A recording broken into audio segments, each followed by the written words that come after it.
सुरूच आहे। सकाळपासूनच काही सखल भागामध्ये पाणी साचायला सुरुवात झाली आहे।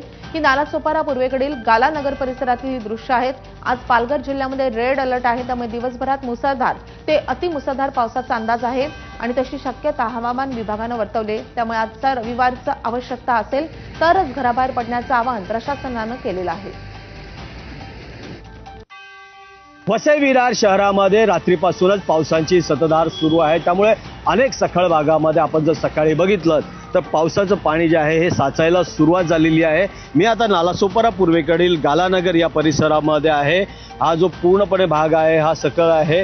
हा जर पाऊस 1 तास जरी पडला तरी या ठिकाणी पूर्णपणे पाणी साचायला सुरुवात होते। अशीच अवस्था जी आहे ही विरार आणि वसईतील जे सखल भाग आहे त्या ठिकाणी बघायला मिळते आपल्याला। आज पालघर जिल्ह्याला रेड अलर्ट आहे, त्यामुळे मुसळधार ते अतिमुसळधार पावसाची शक्यता हवामान खात्यानं वर्तवलेली आहे। आज रविवार आहे, त्यामुळे आपण जर बघितलं तर या रस्त्यावर जास्त रहदारी दिसत नाही आहे। जसं आज रविवार असल्यामुळे जर आवश्यकता असेल तरच आपण घराबाहेर पडा, अन्यथा घराबाहेर पडू नका असं आवाहन प्रशासनाकडून करण्यात आलेलं आहे। प्रभाकर कुडाळकर, एबीपी माझा, नालासोपारा।